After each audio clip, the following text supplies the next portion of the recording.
What's up, people of YouTube? This is True Warlord here, and I'm bringing you guys a Call of Duty gameplay today. And no, I'm not talking about the gameplay. I never talk about the gameplay. Not my objective. You guys have all seen this game before. It's 2 years old, but it is the best Call of Duty known to mankind. But I will say this, I'm playing free-for-all. This is my first match back since Advanced Warfare came out. It's kind of poopy. I do good in it, though. Like, I get a Ruthless Medal, and the ending of this video, this gameplay, is really disappointing. It makes me extremely sad. But as you guys can see from the title, today we are talking about another story time video, and we are talking about my creepy motherfucking house just outside Barnston, Nebraska. You guys don't know where that's at. It's Nebraska. I'm not going to hold that against you. But yes, right outside Barnston, fucking Nebraska, and it was the creepiest thing I could ever think of, all right? So imagine this fucking house on Haunted Hill, freaky ass house that looks like it's been through hell. Looks like it's been through centuries of time. Like it's been standing there for a very, very long time. And you know, I don't even really know where to start. I guess I'm gonna start on like my ghost experience, I guess I could say. You know, and when it comes to these kinds of things, I'm not like a non-believer, but I'm not a huge believer at the same time. I don't know where my opinion stands on ghosts, okay? So to kick this off, now this house it's very old, it's falling apart, it's, you know, paint's chipped off the outside of it, and I was with my cousin. She was in the living room, I believe, and now let me give you just a mental image of what my house was. It was kind of a circle, okay? You walk through the back door, which is the door that we always used, and it went straight into the kitchen. And then if you went to your right, it went into the dining room, and then into the living room where there was a front door, and then there was a little bedroom, and then that bedroom led into like a laundry room, and then back into the kitchen. So it was kind of a circle, and in the very middle of that circle was a cellar door. And to make this even creepier, that cellar door, the landlord, when we rented out that house, didn't even tell us that that cellar door was there. It was hidden underneath a rug, and we had to find that on our own. So, again, shows that they had something to hide. There was something very odd about the house, all right? Now, the cellar door was there and so on and so forth. My cousin, she was in the living room watching TV. I was in the dining room, and keep in mind that I was a young child here when all of this stuff went down. So she was in the living room, I was in the dining room. I was playing with some toys. I was some army soldiers or whatever the hell I played with back then. And I go into the kitchen to do something, you know, whatever. I don't remember what I exactly did, but I went in there to do something. Went back into the dining room.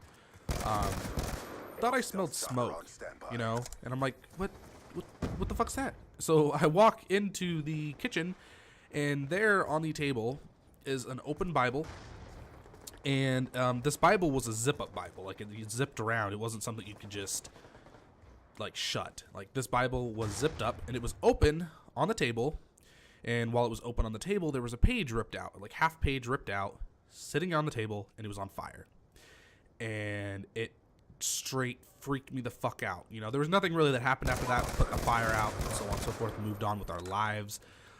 That right there was the biggest instance in the house. And so now let's go back to the cellar basement thing. All right, so when I was getting ready to leave to move to a different house, we were cleaning things out. We had like a heater thing down there in that cellar because it got really, really cold in the winters there. There was nothing keeping the house warm. And at one point in time, our basement flooded, you know, and I don't know how it flooded, but it shit happens. I'm not blaming that on spirits, but shit happened. So the basement flooded, and we were cleaning that basement out, so it's nasty down there, you know, and we're getting ready to move to a different house because this house is fucking creepy, and I spent 3 years in that house. But yeah, so this house was creepy. The cellar, okay, so we're moving shit out, and there's this litter of kittens down in the basement. You know, we didn't even fucking know there was kittens down there. Don't even know how the hell it got in there, but we had a lot of cats around there, and I love cats, so I didn't really complain, and I thought they were fucking adorable because they're kittens. But we had these kittens down there. I want to say there was like 4 of them, and there was the mother cat. And, you know, we're moving stuff. We go upstairs, and I want to say we're not up there very long, maybe 10 minutes, something like that, moving shit. And I go back downstairs, and there are those kittens, and they are not the same kittens from when I left the basement. They are completely different. They were headless. The cats no longer had a head, and that was one of the most fucked up things ever. You know, we had a lot of possums, so there's theories that could have been what did it, but we don't know for sure. Anyways, moving on, another thing that I had that was really, really fucked up about that house was in the upstairs, there was 3 bedrooms, okay? And if you go up the stairs, right to your left, there's a room, and we called it the black room. Nobody went into that room because it was completely painted black. there was a giant pentagram on the floor, and there was a bunch of writing on the walls in red. So that should only tell you why we wouldn't go in there. And I just told you that we had a bunch of cats around our house. I had 3 indoor cats, I believe, and none of those cats would go in that room.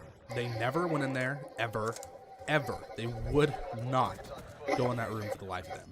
So, you know, that's really freaky. And then if you were to go upstairs and take a right, there's a room that nothing ever happened in that I can remember. And then if you keep going to your right, there's another room, a really big one. And it had multiple, like, number 13s wrote on the wall, and that's, you know, supposed to be a bad number, like a scary number or whatever. So yeah, okay, so it had this number 13 wrote on the wall multiple times, and my mom had just laid down fresh carpet in that room. And I'm upstairs, and we have this big, huge, old-style TV, like, facing I want to say the north. And I'm looking at it, and I'm at the foot of my bed, standing up, watching this TV. And then, for some reason, I get this urge to look to my right and down. And this is freshly laid carpet. My mom and my grandma and I are the only ones home. I'm a little kid, and there are these giant, at least size, I want to say 14, 15 size shoe prints freshly laid in the carpet. You know, I didn't see them walk on the carpet, but they were there, and I about lost it. That was terrifying. Just absolutely terrifying. Those are some pretty big ones. Another one that I can think of off the top of my head was the time when, like, there was a point in time when I slept in that room with the 13s wrote on the wall, and I would go to sleep at night, wake up, and I would go to school. I'd get on the bus, go to school, come home, go back up into my room where my video games were. At the time I had a PlayStation 2 and an original Xbox, I believe. And these glasses that I would have up there that I would drink milk or water or whatever the fuck out of at night or during the day before would be shattered, you know, and I had to somehow come up with some way to explain to my grandmother how these glasses got shattered. And I didn't even know how they got shattered. I couldn't figure it out. There was nobody up in that room. My grandmother, I was the only one who lived there. It was just me and my grandma at the time. And there was nobody who would go up those stairs. My grandma would not go upstairs. She was old. She didn't like going up there. So, you know, she definitely wasn't doing it, and I was having to explain to her why they were shattered. So, you take this, you have shattered glasses. Your grandmother does not believe in ghosts or, you know, other things. So it's like, you know, what am I supposed to do? How do I explain that, right?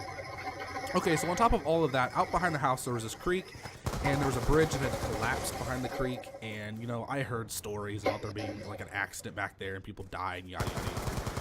One of the freakiest things about this house was after I moved out, I had a dream that my sister was pulling out of the driveway. We had a really long driveway, and she took a left, driving up Highway 8 through to Barnston. And as she pulled away, she turned around, like, as she pulled out, this little girl was standing there with black hair, white dress thingy on, nightgown. She turned around, looked straight at me, opened her mouth, and kind of, like, turned her head, and it was just like a horror movie. Anyways, guys, that's what I have for this week's story time video. I hope you enjoyed it. Please like and subscribe. If you're new to my channel, I hope you enjoyed it very much so. Twitter and Facebook links will be down in the description as always. Also, the video you see on screen will be the last video that I made, and deuces.